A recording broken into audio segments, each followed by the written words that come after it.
네, 안녕하세요 여러분, 반갑습니다. 송기태입니다. 자, 두 번째 시간에서 만나게 됐습니다.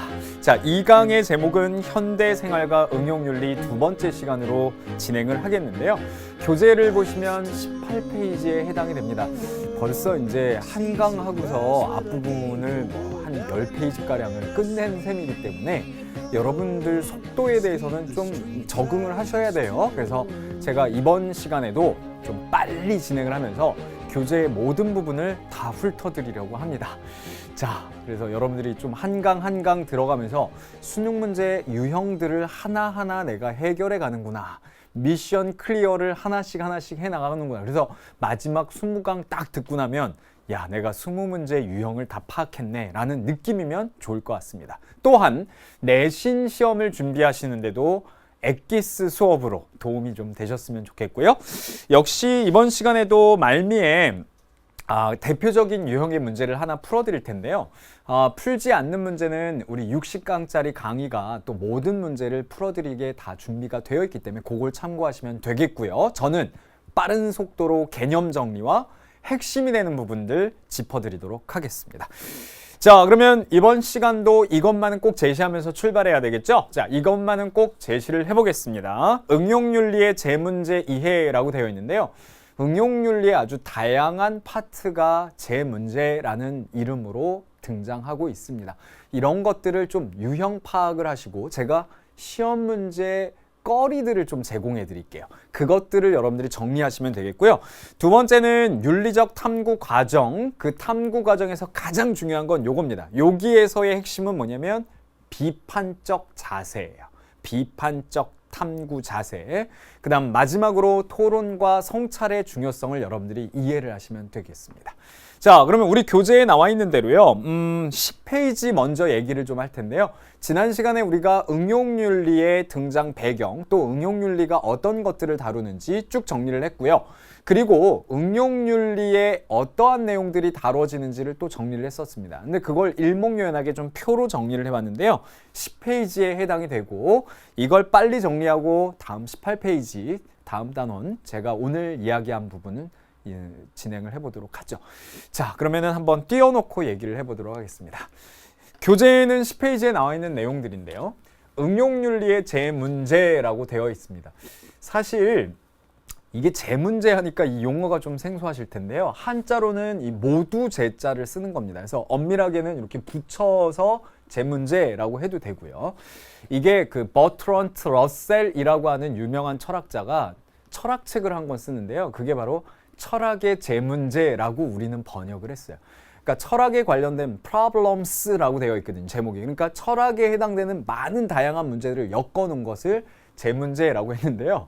이거를 제가 2013년에 처음으로 생활과 윤리 과목이 만들어지고 이 EBS에서 수특 진행을 하면서 개념 수업을 할 때 제가 요 용어를 만들어 가지고 썼는데 그 이후에 이제 교재에서 이렇게 명시가 돼 버렸네요. 그래서 제문제라는 표현은 우리가 배우는 응용윤리 파트에 해당되는 다양한 문제들을 얘기를 하는데요. 이거를 지금 왜 정리하고 가냐면 바로 이게 시험의 유형을 파악할 수 있는 부분들이기 때문입니다. 자, 하나하나 제가 좀 체크를 해보도록 할게요. 생명윤리 파트에선 응용윤리에서 생명윤리는 역시 과학기술의 발전과 함께 가장 중요하게 다뤄지는 부분인데요. 생식 보조술을 허용해야 되는가, 낙태 안락사 문제, 그리고 생명복제 어디까지 허용해야 되는가 라고 있는데요. 여기에 하나 안 나와 있지만 인체 실험에 관련된 것도 여기에 포함이 되죠. 그 인체 실험에 관련된 것이 2015년 수능에 출제가 되었습니다. 바로 작년에 출제가 되었기 때문에 굉장히 중요한 부분이라고 할 수 있겠고요.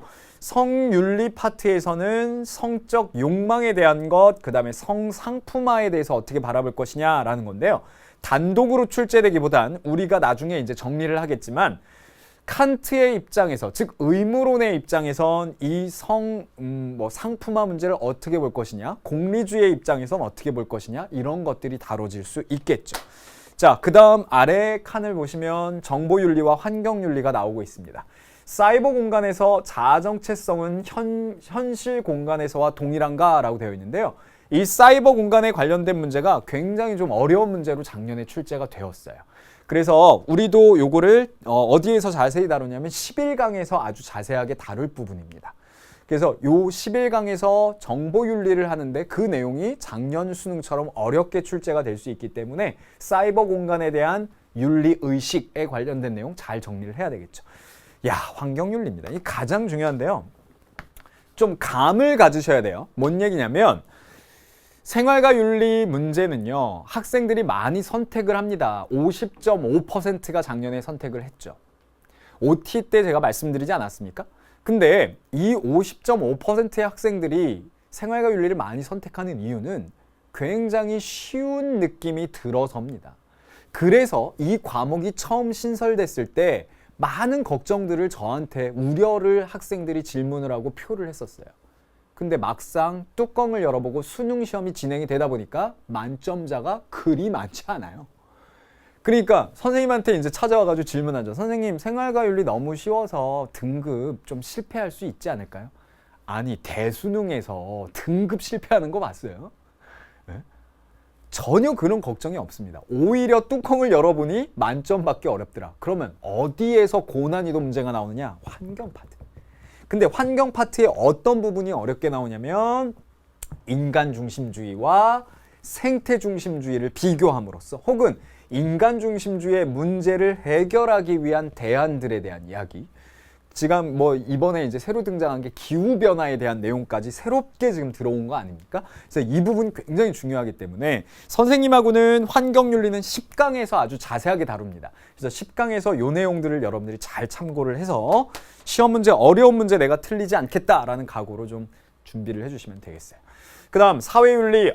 이거는 시험 문제를 떠나서 굉장히 중요해졌죠. 오늘날 워낙에 사회 정의에 대한 이야기가 많이 오갑니다. 그러한 현실적인 문제를 우리 생활과 윤리 교과서에서 다루는데 그게 바로 사회윤리 파트고요. 여기에서는 또 어려운 문제가 롤스의 정의론과 연관되어서 출제가 될 수 있습니다. 문화와 윤리는 역시 예술과 외설에 대한 부분. 그 다음에 요 아랫부분 한번 밑줄 읽어보세요.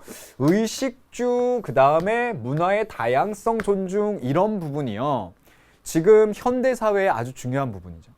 요게 추가가 된 겁니다. 여러분들이 수능 시험 봐야 되는 이 윤리, 생활과 윤리 교과서는요, 5종으로 되어 있죠. 내용이 바뀌었어요. 그래서 2015학년도에 우리가 시험을 봤던 생활과 윤리 시험 문제랑 다를 거예요. 왜? 2015학년도에 시험 봤던 교과서와 내용이 바뀐 게 있습니다. 가장 특징은 뭐냐면 전통윤리 파트가 많이 빠졌어요. 전통윤리 파트. 그 다음에 이런 것들을 넣었다라는 거죠. 그래서 이렇게 새로운 개념이 들어오고 나면 분명히 수능 시험이나 모의고사에서 한 번씩 다뤄지기 때문에 이 부분도 무시할 수가 없다. 자, 선생님이 전체적으로 그림을 한번 쭉 그려드렸습니다. 이 문화윤리 이 부분은 16강과 18강에서 우리가 자세하게 다룰 거예요. 어느 정도 좀 그림이 그려지시나요?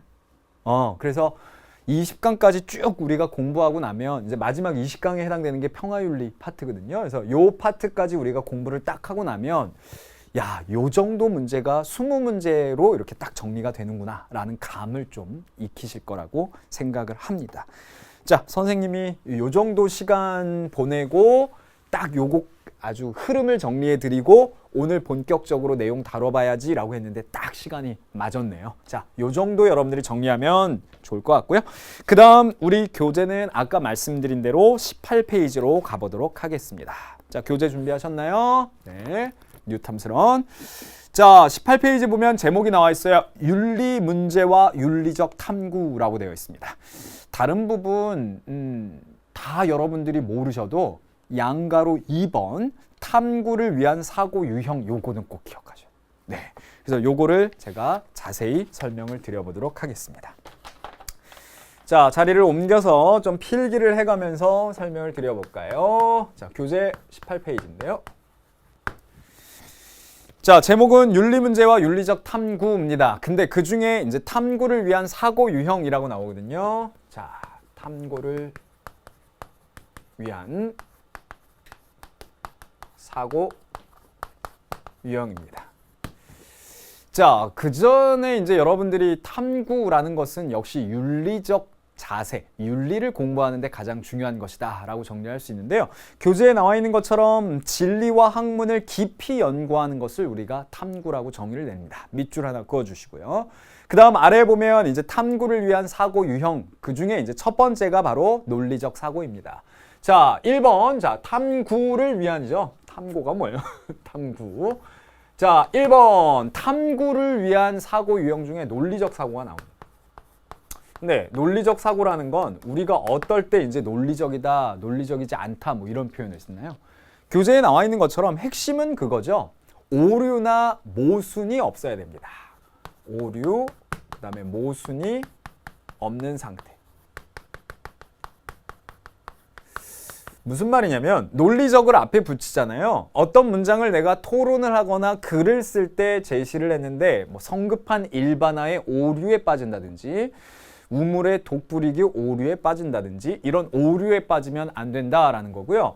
말의 앞뒤가 안 맞는 모순을 범하면 안 된다라는 거죠. 그래서 논리적 사고라는 것은 글을 쓸 때 아주 강조되어지고 말을 할 때도 마찬가지입니다. 자, 두 번째 얘기되는 건 합리적 사고라고 그래요. 합리적 사고는 자, 기억하실 게 이거죠. 합리적이다라는 말은 이렇게 기억을 해주시면 됩니다. 합리성이라는 건 어디에서 나옵니까? 주로? 네, 합리성이라는 건 근대 사회에 굉장히 중요해진 개념인데요. 바로 이성적이다라는 표현에서 나오는 거죠. 그래서 대륙의 합리론이라는 철학이 발전한 것처럼 이성을 중시하고 사유를 중시하는 것을 합리론이라고 표현하고요. 우리는 어떤 행위를 할 때 이거 합리적이다라는 것은 굉장히 이성적이고 과학적이다라는 것을 의미하기도 해요. 자, 가로 닫고. 그래서 합리적이다, 과학적이고 이성적이다라는 표현은 합리적 사고가 갖고 있어야 되는 가장 중요한 의미가 뭐냐면 분명한 이유가 담겨 있어야 된다는 거예요. 이 이유를 조금 유식하게 얘기하면 근거죠. 근거. 네. 그래서 저도 이제 학교에서 논술 수업을 진행하기도 하는데요. 논술 교사로서. 글을 쓸 때 우리가 가장 합리적인 사고에 치중해야 되는 파트가 뭐냐면 인과관계를 정확하게 또 명확하게 보여줘야 된다라는 거예요. 인과관계. 그래서 인과관계는 뭐예요? 결과는 반드시 이유가 있기 때문에 등장한다. 원인이 있기 때문에. 그래서 요거에 대한 연결고리를 잘 준비를 해줘야 좋은 글이 되고 좋은 말하기가 되는 겁니다. 그래서 요령 하나 말씀드리면 글을 쓸 때 여러분들이 따라서라는 걸 적절하게 쓰면 아주 합리적인 글로 또 논리적인 글로 보일 수가 있습니다. 쭉 앞에 원인을 얘기하고 그것에 의한 결과가 이렇게 나왔다. 그러니까 결과가 괜히 나온 게 아니고 이유가 있기 때문에, 근거가 있기 때문에 그것을 확실하게 드는 것을 우리는 합리적 사고의 전형이라고 얘기를 하죠. 세 번째는 우리 교재에 나와 있는 대로 배려적 사고입니다. 배려적 사고라는 건 왜 여러분들 중학교 교과서에서도 배우셨을 거예요. 도덕에서 가장 중요한 게 뭐냐면 도덕적 감수성이라고 표현을 해요. 도덕적 감수성이라는 건 뭐냐? 자, 우리가 다른 사람과 정서적인 교류가 일어날 수 있어야 되는 거죠. 배려라는 게 뭡니까? 그 사람의 입장이 돼보는 걸 얘기를 합니다. 자, 마지막 4번을 얘기하기 위해서 이렇게 달려왔는데요. 4번은 별표한. 오늘 수업의 몸통이 됩니다. 바로 비판적 사고죠. 자, 이 비판적 사고를 이야기하기 위해서 제가 다양한 자료를 많이 갖고 와 있는데요. 오늘 수업에 여러분들 핵심은 이 비판적 사고예요. 그러니까 시험 문제가 나와도 비판적 사고만 나와. 딴 건 다 필요 없어요. 그런데 이 비판적 사고는 굉장히 오묘합니다. 뭐냐면 윗부분에 있는 논리적 사고와 그 다음에 합리적 사고 이 두 가지를 내포하고 있어요. 그래서 논리성과 합리성을 내포하고 있는 겁니다. 즉 비판이라는 태도는 논리적이고 그리고 합리적인 태도를 기반으로 한다는 거예요. 그래서 논리적인 태도, 합리적인 태도를 기반으로 하는 비판적 사고는 무엇을 의미하느냐. 화살표. 자, 비판이라는 건 뭐냐? 있는 그대로를 받아들이는 것이 아니라 그 다음부터가 중요한데요. 있는 그대로를 받아들이지 않고 뭐를 한다라는 거예요? 본인의 뭐예요? 본인의 생각 속에서 본인이 어떻게 하는 거죠? 옳고 그름. 이 옳고 그름에 대해서 right와 wrong에 대해서 그것에 대해서 아니면 good과 bad죠. 즉 선이냐 악이냐 이것에 대해서 옳고 그름을 우리는 적절성이라고 그래요. 적절성을 판단하고 검토하는 태도를 비판적 사고라고 합니다. 근데 이 비판적 사고라는 건 이 이론으로도 여러분들이 이해를 하셔야 되지만 윤리를 공부하고 윤리적인 삶을 살아가는 우리들에게 아주 의미심장한 단어입니다. 그 비판적 태도라는 게 결국 윤리가 가장 함축하고 있는 내용이기 때문이죠. 자, 비판적 사고, 있는 그대로를 받아들이는 것이 아니라 옳고 그름에 대해서 내가 주관적으로 주체적으로 적절성을 판단하고 검토하는 것이다 라는 표현이에요. 그래서 우리 교재에 나와 있는 대로 선생님이 정리한 것이 바로 소크라테스의 이야기입니다. 소크라테스는 이 검토라는 표현 잘 봐보세요. 판단이라는 표현 잘 봐보세요. 소크라테스가 이런 표현을 하죠. 검토하지 않은 삶은 살만한 가치가 없다. 비판하지 않은 삶은 살만한 가치가 없다라는 표현이에요. 그게 무슨 말이냐면 우리가 어떠한 것들을 뉴스를 통해서 접했을 때 그런 게 있었구나 라고 그냥 보고만 끝나면 안 된다는 거예요. 그냥 사실들을 우리가 그냥 듣고 끝나면 안 되고 그것들을 내 머릿속에서 잘 체에 걸러내야 된다라는 거예요. 이렇게 얘기하면 좀 이해가 되세요? 그러면 소크라테스가 왜 그런 전형이다라고 평가를 받느냐? 우리 교재에 나오는 내용들이 있는데요. 그걸 하나 둘 제가 좀 짚어봐 드리도록 하겠습니다. 자, 우리 교재는 22페이지를 봐주시면 되겠는데요. 자, 22페이지입니다. 자, 22페이지에 보면 비판적 사고라고 되어 있습니다. 이 비판적 사고에는 비판적 사고의 원형인 소크라테스의 문답법 어떤 내용인가 라고 나와 있어요. 근데 소크라테스가 왜 비판적 사고의 원형이다라는 별칭을 갖게 되었느냐? 소크라테스는 그 당시에 고대 그리스의 아테네의 청년들에게 야, 너 왜 사니? 라고 물어본 겁니다. 그게 왜 비판적 사고냐? 그 당시에 소피스트들이 주름 잡고 있던 아테네에선 이런 질문들은 너무나 생소한 질문이었어요. 뭐랄까요? 이렇게 망치로 뒤통수를 땅 맞은 것 같은 느낌?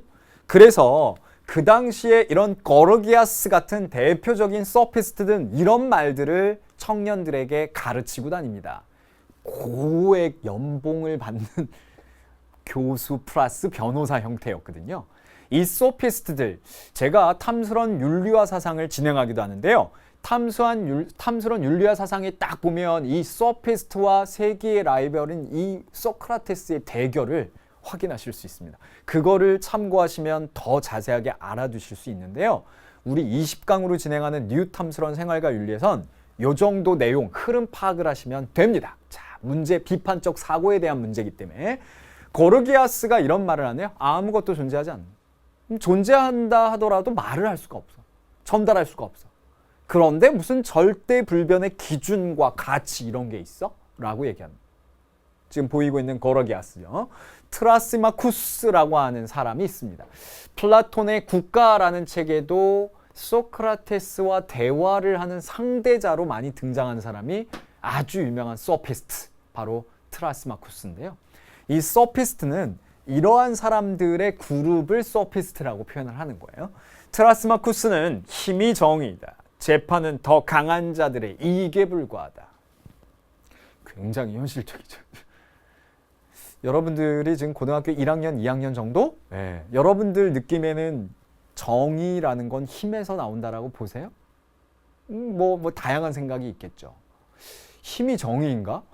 가끔 살다 보면 그런 것 같기도 하고 애매해요. 근데 이들이 보는 거는요. 힘이 있으면 그게 정의야. 정의는 힘 있는 자 편에 서 있어. 힘이 있어야 돼. 그리고 돈이 있어야 돼. 권력이 있어야 돼. 이렇게 현실적인 얘기를 꺼낸 거예요. 그런 얘기를 하고 다니니까 소크라테스가 아닌데. 그게 아닌데. 라고 문답법을 통해서 비판적 사고를 심어주게 됩니다. 그러면 문답법이 왜 비판적 사고와 연결이 되느냐? 우리 교재에 나와 있는 걸 확인해 보시죠. 자, 아까 말씀드린 대로 22페이지입니다. 비판적 사고의 원형인 소크라테스의 문답법은 어떤 내용입니까? 요것만 오늘 이 시간 알아두시면 돼요. 자, 소크라테스의 문답법은 질문과 응답의 형식을 통해 개념의 규정을 해나가는 방식입니다. 어찌 보면 다이알렉틱이라고 표현하는 변증법의 일환이기도 합니다. 변증법이라는 건 하나, 둘의 방법을 통해, 즉 정과 반의 방법을 통해 더 나은 것을 도출하는 방식을 얘기하거든요. 요거는 나중에 이제 여러분들이 배우시게 될 거예요. 그런데 여기에서 문답법이 바로 그런 발전적인 방향으로 가게 하는 방식이라는 건데요. 이런 표현을 쓰네요. 한마디로 반어라는 표현을 쓰기도 하고 상파술이라는 표현을 쓰기도 한다. 소극적인 의미에선 반어법이죠. 이건 뭐냐면 계속 물어보는 거예요. 반문을 하는 거죠. 너 왜 사니? 그랬더니 저요? 별로 생각 안 해봤는데. 청년이 이렇게 대답합니다. 저 그냥 먹기 위해 사는 것 같은데요. 왜 먹니? 에? 너 고민해봐. 그리고 내일 우리 만나서 다시 얘기해볼까? 여기 아고라에서 이렇게 이제 질문을 계속 던진 거예요. 그런데 궁극에는 그것을 통해서 아포리아 벽에 부딪히게 만드는 겁니다. 그러면 그 아포리아라는 벽에 딱 부딪혀서 결국에는 내가 고민하는 게 중요한데 고민 안 하고 살았구나. 비판적인 태도가 아니었구나 라는 것을 느끼게 하는 것이 산파술이란 적극적인 표현이죠. 산파술은 뭐예요? 힘줘! 산모 옆에서 아이를 낳는데 도와주는 역할을 산파라고. 그러니까 결국엔 스스로가 지혜를 깨우쳐가는데 옆에서 물어봐 줬기 때문에 산파라고 표현해요. 그래서 결국에는 얻게 되는 게 뭐죠? 비판적인 태도를 얻게 된다라는. 자, 여기까지 소크라테스를 통해서 비판적 사고의 전형을 설명드렸습니다. 아까 제가 정의를 내려드렸죠. 비판적 사고는 뭐라고요? 논리적 사고와 합리적 사고를 내포하고 있으면서 있는 그대로 사실을 받아들이는 것이 아니라 내 머릿속에서 그것을 걸러내는 작업이에요. 이게 옳은지 그른지 적절한지. 현대사회에는 이것이 더 필요하다라고 얘기를 합니다. 왜냐면요. 정보의 홍수시대이기 때문이죠. 자, 대학에서 여러분들 인재를 찾고 있습니다. 사회에서 마찬가지죠. 여러분들은 인재가 돼야만 하고 그래야 꿈을 이룰 수 있습니다. 근데 어떤 인재를 원하는지 아세요? 바로 창조적 인재죠. 근데 그 창조적 인재는 다른 뭘 얘기하는 걸까요? 바로 비판적 사고를 얘기해요. 왜? 너무 정보가 많으니까 그것들을 내가 수용해서 내 머릿속에서 채로 걸러낼 수 있는 나의 그 사고, 비판적 태도를 얘기하는 거예요. 그래서 윤리뿐만이 아니라 모든 태도에서 이 비판적 사고는 굉장히 중요하다라고 얘기를 하고 있죠. 근데 이렇게 지금 얘기를 하면 이 문장만 보면 여러분들이 이해가 잘 되세요? 그래서 문답법이 뭔지를 제가 표로 한번 보여드리도록 하겠습니다. 보시죠. 자, 자세히 한번 볼게요. 소크라테스의 반어법, 문답법이라는 건데요. 이런 거죠. 질문을 이렇게 할 수 있습니다. 자, 한번 여러분들 보시죠. 그렇다면 당신은 신이 모든 것을 안다라고 생각합니까? 라고 질문을 해요. 먼저. 그랬더니 크게 확대해 주셨네요. 그럼 아래의 대답을 보세요. 네, 그들은 신이기 때문입니다. 완벽하죠. 근데 또 질문하는 거예요. 서로 의견이 일치하지 않는 신들도 있지 않습니까? 뭐 제우스와 헤라도 항상 싸웠으니까. 그죠? 그랬더니 대답. 네, 물론이죠. 가끔 싸우고 왜 이렇게 싸우는지 모르겠어요. 그러면 왜 싸우는지 또 질문을 했겠죠. 그렇다면 신들은 무엇이 진리이고 옳은지에 대해서 일치하지 않을 수 있습니까? 싸우는 이유는 일치하지 않아서 싸우는 거 아니에요? 그죠? 그랬더니 대답이 그렇죠. 당연히 그렇게 얘기할 수 있겠죠. 그랬더니 결론이 나오죠. 그렇다면 때로는 신들도 틀릴 수 있다라는 걸 방증하는 거 아닙니까? 라고 얘기했더니 그러네요. 이렇게 나온 거예요. 결론. 그래서 신들은 모든 것을 다 알고 있는 것은 아닙니다. 자, 다시 감독님 다시 앞으로 한번 위로 가볼게요. 그러면은 첫 번째 질문이 뭐였어요? 당신은 신이 모든 것을 안다라고 생각합니까? 비판적인 태도가 아니었죠. 그렇게 받아들인 거 아니에요. 근데 결론이 쭉 내려가 봤더니 뭘로 나왔어요? 신들은 모든 것을 아는 게 아니래. 자, 이게 소크라테스의 반어법을 얘기를 하는 거죠. 이해하셨나요? 그래서 이 반어법 소크라테스가 가장 대표적인 비판 정신, 비판적 사고의 예로 쓰이는 것이 바로 이 이유 때문입니다. 거기까지 말씀을 드렸고요. 자, 그러면 소크라테스 하면은 우리가 이 장면을 아마 떠올릴 것 같아요. 자, 우리 비판적 사고의 전형 소크라테스 계속 얘기를 하고 있는데요.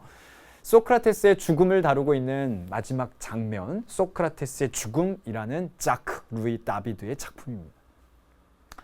근데 이 작품을 보면 되게 특이한 게 좀 보이는데요. 소크라테스의 표정이 어둡지가 않다라는 거. 굉장히 밝은 표정이고요, 심지어. 그런데 여러분들은 소크라테스의 마지막 말, 죽기 전의 말 뭘로 알고 계십니까? 아마 보통 학생들은 제가 아래에 탁 띄워드리는 것을 대답하실 것 같은데요. 보통 소크라테스 하면은 여러분들이 소크라테스의 명언으로 떠올리는 게 뭐죠? 바로 네, 악법도 법이다 라고 얘기했다. 소크라테스의 마지막 말이 맞을까요? 소크라테스는 악법도 법이다라는 말을 하긴 했나요? 제가 지금 비판적 사고를 던지는 거예요. 그죠? 여러분들 고민해 보셨나요? 선생님, 교과서에 나와 있더라고요. 그래서 교과서에서 저 배운 기억이 나는데요? 라고 대답하십니다. 정답을 말씀드릴까요? 소크라테스의 악법도 법이다 라는 말은 엄연한 의미로 소크라테스가 한 말이 맞습니다. 근데 마지막 말은 아니에요. 재판을 최후의 변론을 하기 전날 탈옥을 감행할 것을 요구하는 제자들과 친구들이 간수들을 돈으로 다 매수해놓고 문까지 열어놓고 탈출하자. 자네 탈출하게. 스승님 탈출하십시오. 라고 했을 때 했던 말이 악법도 법이다. 재판은 엄연히 내가 따라야 될 규정이고 규범이야. 따르겠어. 그러나 나는 최후의 변론을 통해서 나의 신념을 이야기하겠어. 라고 얘기합니다. 그러면 소크라테스의 마지막 말은 악법도 법이다가 아니고 뭘까요? 자, 마지막을 제가 준비를 해봤는데요. 보시죠. 소크라테스는 단지 이 세상에서 저 세상으로 편안한 여행을 기원하는 기도를 드린 다음에 너무나 태연하게 꺼리낌 없이 독약을 마십니다. 웬 곡소리들인가. 이런 창피한 꼴을 보게 될까봐 아낙네들을 먼저 내보냈거늘. 사람은 평화롭게 죽어야 한다고 들었었네. 조용히 하고 꿋꿋하게 행동하게. 한참을 걷다가 다시 침대로 돌아와 반드시 눈. 소크라테스는 이제 죽음을 맞이합니다. 그러면서 마지막으로 던진 말은 친구 크리톤에게 이렇게 표현합니다. 이복의 크리톤. 아스클레피오스에게 닭 한 마리를 빚졌다네. 자네가 대신 갚아주게. 이게 마지막 말. 그러면 악법도 법이다 라는 말로써 법적 안정성을 위해서 나는 죽음을 선택하는 것이다 와 너무 다르죠. 그러면 이 문장이 왜 오늘 우리가 지금 다루고 있는 비판적 사고의 전형이냐. 아스클레피오스가 뭔지를 이해하시면 되는 건가요? 자, 아스클레피오스는 바로 의술의 신입니다. 소크라테스는 죽음 자체를 자연스럽게 받아들인 것 같습니다. 편안한 마음으로. 그러면서 나는 이 세상에서 영혼이 치유받는 것일세. 죽음이 두렵지 않은.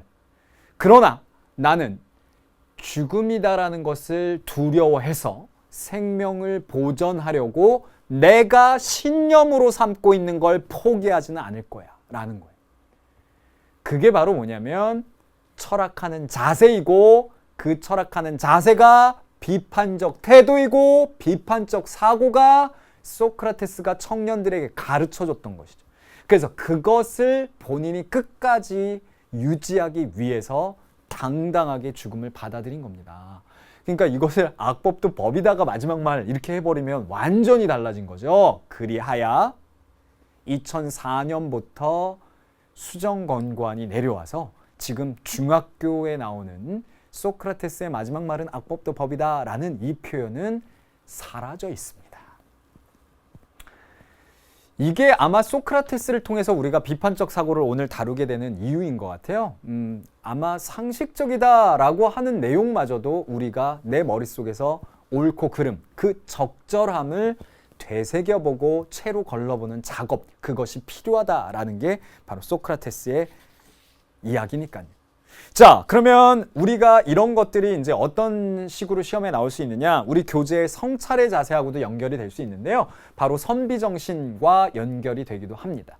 그래서 선비정신이라는 건 오늘날 우리가 되살려야 될 정신 이렇게 표현을 하는데 이런 것들을 접목시켜서 우리가 비판적인 자세, 양심적 자세 이런 것들을 물어보는 문제가 나올 수 있죠. 생활과 윤리 교과가 논술이나 심층 면접에 도움이 되는 건 이런 주제를 제가 던져드렸잖아요. 이런 것들이 충분히 활용 가능하다라는 거. 자, 제가 아랫부분에 보여드리겠습니다. 지금 제가 설명드린 것만 가지고 여러분들은 한국 철학 올림피아드에서 문제로 출제했던 것을 풀어보실 수가 있어요. 대입 논술이나 심층 면접을 대비하는데 이런 게 굉장히 도움이 된다라는 거죠. 그래서 제가 자료실에 여러분들과 소통하기 위해서 자료를 탑재할 건데요. 그거를 잘 참고하면서 야, 우리가 송쌤하고 공부한 이러한 비판적 사고라는 것이 이러한 부분에도 도움이 되는구나 라고 확인을 해두셨으면 좋겠습니다. 자, 그러면 지금 선생님이 이제 설명한 부분 좀 필기를 좀 해보도록 하겠습니다. 자, 우리 교재는 역시 18페이지를 쭉 정리를 하고 있는데요. 자, 지금 우리가 이 비판적 사고에 대한 내용으로 쭉 이렇게 정리를 했습니다. 그러면 옆에 빼서 자, 비판적 사고.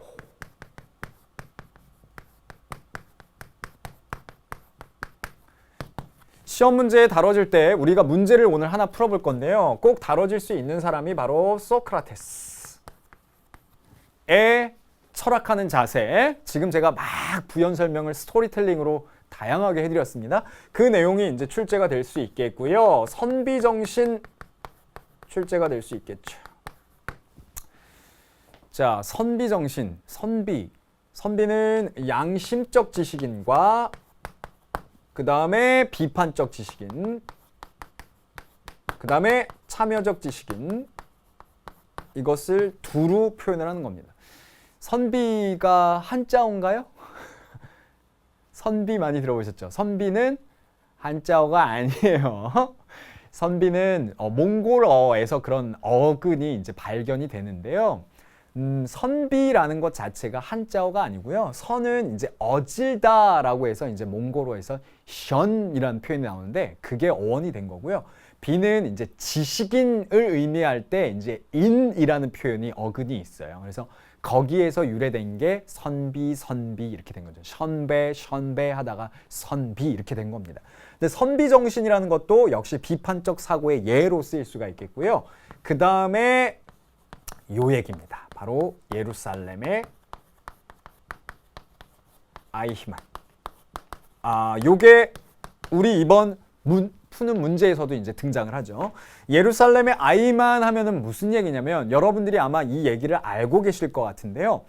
윤리와 사상 교과서에서 이제 등장을 하고요. 우리가 비판적인 태도, 사고를 얘기할 때 꼭 나오는 예이기도 합니다. 자, 제가 준비한 그림들을 보면서 부연 설명을 드려보고 마지막 부분으로 한번 가보도록 하겠습니다.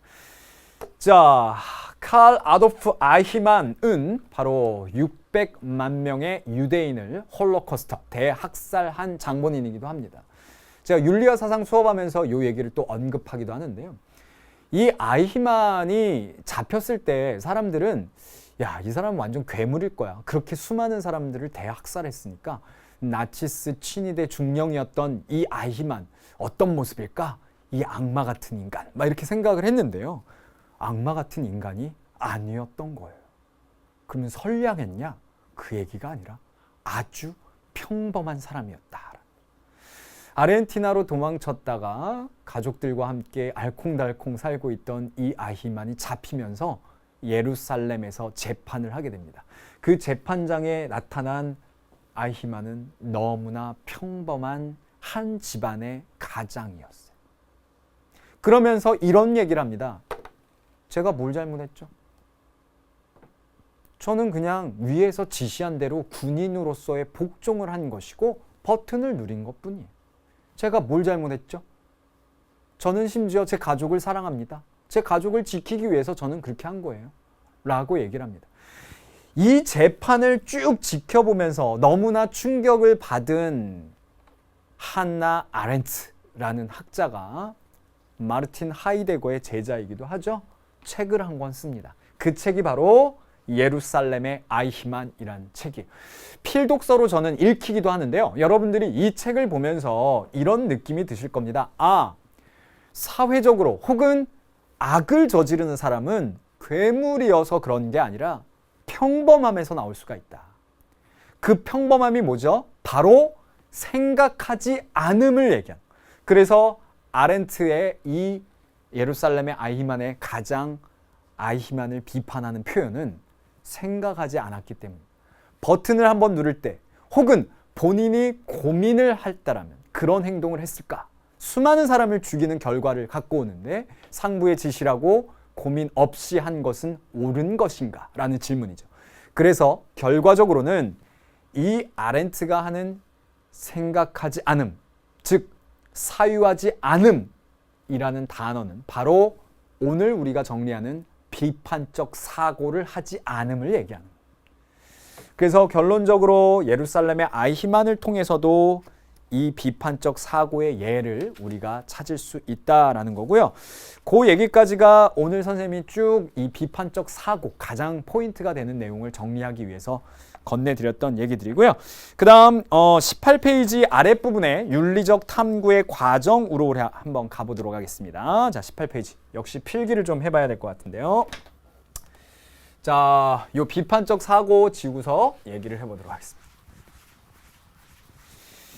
자, 일단 윤리적 탐구 과정에서요.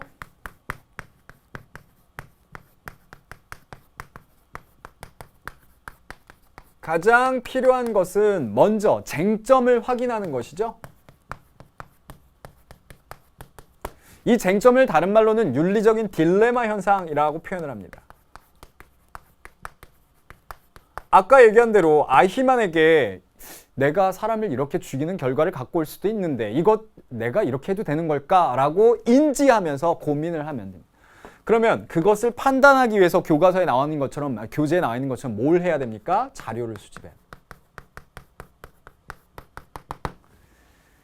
여러 가지 자료가 있을 거 아니에요? 그리고 대표적으로 이 자료를 수집하기 위해서 필요한 것이 우리가 배웠던 이론윤리학이다라는 게 굉장히 도움이 될 수 있다는 거예요. 그 말이 뭐냐면 지금 저한테 소크라테스의 비판적 사고, 그 다음에 고민하면서 살아야 된다, 뭐 이런 것들을 여러분들이 배우시고 머릿속에 넣어놓고 아, 나도 아이만 같은 평범함에서 악이 나오지 않게 해야지라는 것들이 많이 머릿속에 있다라면 윤리적인 태도로 도출될 가능성이 크죠. 그렇기 때문에 자료 수집이라는 과정이 매우 필요하고 그 자료 수집은 많은 교양들과 책을 여러분들이 읽고 그런 윤리적인 판단을 할 수 있는 재료들을 갖고 있어야 된다는 걸 의미합니다. 그 다음 아래 나와 있는 것처럼 입장을 채택하고 정당화의 근거를 가져야 되고요. 입장을 선택합니다. 근데 입장을 선택하면 이것에 대해서 내가 정당성을 부여해야 되겠죠. 그러니까 내가 한 결정한 행위가 정당하다 안 하다라는 것을 부여할 수 있는 입장을 선택해야 될 겁니다. 그래서 네 번째로는 채택을 해야 되겠죠. 근데 가장 중요한 것은 윤리적으로 최선의 대안에 대해서 선택을 해야 될 겁니다. 뭐 정 안 되면 차선책, 차안을 선택할 수도 있겠지만 본인이 생각하기에. 자, 마지막으로 또 하나의 과정이 있어야 되는데요. 바로 성찰의 과정. 성찰의 과정은 이제 피드백을 얘기합니다. 내가 지금까지 했던 그 과정들을 다시 한번 짚어보면서 과연 이게 올바르게 진행이 된 건지 아닌 건지에 대해서 해야 되는 거죠. 근데 제가 이렇게 스피드하게 진행을 한 건 이게 1, 2학년 모의고사 같은 데는 이런 식으로 다뤄지기는 해요. 근데 수능 시험에는 나오진 않겠고요. 내신 시험에는 자세하게 선생님이 문제를 출제할 수는 있겠지만 크게 어려움이 없는 내용이어서 여러분들이 이거에 대해서 어렵게 생각하고 그럴 필요는 없습니다. 자, 첫 번째, 두 번째, 세 번째, 네 번째, 다섯 번째까지의 과정들을 설명을 드렸고요. 그 다음 우리 오늘 수업에 이제 마지막 과정이 나와 있는데 그게 바로 토론과 성찰의 중요성이라는 거예요. 자, 옆에다가 좀 제가 옮겨서 써보도록 하겠습니다. 토론과 성찰의 중요성. 페이지 20페이지에 있네요. 자, 한번 보도록 할까요? 토론과 성찰을 저는 제가 아주 자주 쓰는 표현 중에 요것으로 설명을 드려보겠습니다. 요거를 머릿속에 딱 이미지 메이킹을 해보세요. 성찰이라는 것은 바로 요 자세죠. 성찰은 말 그대로 뭘 얘기하는 거죠? 내 내면을 들여다보는 겁니다. 그러면 반성하는 태도를 얘기해요. 여러분들 본인이 정말 원하는 것을 하고 있는지를 질문 스스로 해보셨습니까? 아니면 주변에서 원하는 것을 하고 있는 것인지, 내가 정말 원하는 것을 하고 있는 것인지를 고민하는 자세가 굉장히 필요하다는 이런 얘기가 있어요. 내가 원하는 것을 하면 주인이요, 남이 원하는 것을 하면 노예다라는 표현이 있습니다. 그만큼 나 스스로가 깊이 나를 성찰해야 되는 건 굉장히 필요하다는 거죠. 이것을 우리 교재에 나와 있는 것처럼 어디에서 굉장히 강조하냐면 소크라테스도 강조합니다. 물론. 자, 1번 소크라테스. 아까 성찰 굉장히 중요했잖아요. 그게 이제 비판적 사고와 연결이 된 거죠. 2번 유교에서 강조해요. 유교에서 대표적으로는 우리 교재에 나와 있는 것처럼 누가 등장하냐면 이황 선생님입니다. 위대한 철학자죠. 선생님도 윤리 선생님으로서 굉장히 존경하는 모델입니다. 근데 이황 선생님이 뭘 강조하냐면 함양과 채찰이라는 표현이 있어요. 자, 어디를 하고 있냐면 교재 20페이지 아래쪽에 있습니다. 이황 가운데 점 있고요. 자, 동그라미 쳐보세요. 함양 동그라미, 채찰 동그라미. 근데 함양이라는 건 한자를 보시면 아시겠지만 함양은 내 인격을 도야하기 위해서 계속해서 공부, 노력하는 것을 얘기해요. 채찰은 뭘 얘기하냐면 채는 몸체차잖아요. 몸체. 그러니까 몸으로도 육체적으로도 노력해라 라는 거예요. 그러니까 몸도 건강하고 마음도 건전해야 된다라는 걸 얘기하죠. 이러한 자세를 굉장히 강조하고 있습니다. 근데 성찰과 반성만 한다라고 완벽해질까요? 나는 정말 나를 잘 알고 고민 많이 했는데 다른 사람과 소통을 안 하면 어떻게 되겠어요? 그게 바로 토론입니다. 저는 수업 시간에 학생들의 토론을 굉장히 중시 여기는데요. 왜 토론이 중요하냐면 토론은 상호 의사소통이에요. 이 의사소통을 통해서 뭐가 길러지냐면 논리적 사고, 합리적 사고가 길러집니다. 본인의 아주 탄탄한 곁가지 잘못된 생각들을 다 쳐내고 친구들과 토론하면서 딱 아주 중요한 뼈대를 만들어내죠. 생각의 뼈대, 논리적이고 합리적인 뼈대. 그런데 단순하게 그런 논리성과 합리성뿐만이 아니라 타인과 교류하면서 토론을 통해서 많은 것들을 접하게 되고 생각을 키워낼 수 있다. 확장시킬 수 있다라는 거예요. 코이라는 물고기가 있는데요. 코이라는 물고기 뭐 이렇게 어항에다 넣어놓고 기르면은 한 자라봤자 뭐 한 10cm 정도? 근데 얘를 강에다가 풀어놓고 큰 데다 풀어놓으면 1m 넘게 자라요. 뭘 얘기할까요? 세상을 넓게 보고 많은 것들을 접하고 사람들과 토론하고 소통하면 세상을 보는 눈이 넓어진다. 그래서 나를 깊이 들여다보는 과정, 소크라테스, 유교, 그 다음에 토론을 하는 과정에서는 등장하는 사람이 존 스튜어트 밀입니다. 그 다음에 윌겐 하버마스 이런 사람들이 지문에 다뤄질 수 있겠고요. 자, 이렇게 정리하시면 마무리가 되는데요. 밀의 아주 유명한 책이 있죠. 여러분들도 꼭 필독서로 아까 말씀드린 예루살렘의 아이히만만큼이나 읽어보시면 좋을 책이 있는데요. 바로 존 스튜어트 밀의 자유론이라는 책입니다. 여기에서 이렇게 얘기하네요. 자신의 잘못을 경험과 토론을 통해 고칠 수 있는 존재가 인간이고 유일한 존재이다. 그런 인간에겐 토론이라는 건 발전적인 존재로 나아갈 수 있는 전제이다 라고 표현을 하고 있습니다. 자, 그러면은 오늘 배운 것을 중심으로 마무리 문제 한번 풀어보도록 하겠습니다. 자, 우리 교재 바로 25페이지 준비되셨나요? 6번 문제입니다. 함께 오늘 배웠던 비판적 사고, 토론, 성찰 이런 내용이 문제에 나왔는지 확인해보죠. 수만 명의 유대인을 확살하도록 지시한 나치의 중간 간부였다. 그 당시에 중령이었죠. 아이면은 전쟁에서 독일이 패하자 탈출하여 아르헨티나 다 나옵니다. 뒷부분에 뭐가 나왔어요? 그는 한편으로 평범한 인간이었다. 사실 그가 저지른 큰 잘못의 시작은 생각 없이 살았다는 거. 이게 뭐예요? 비판적 사고.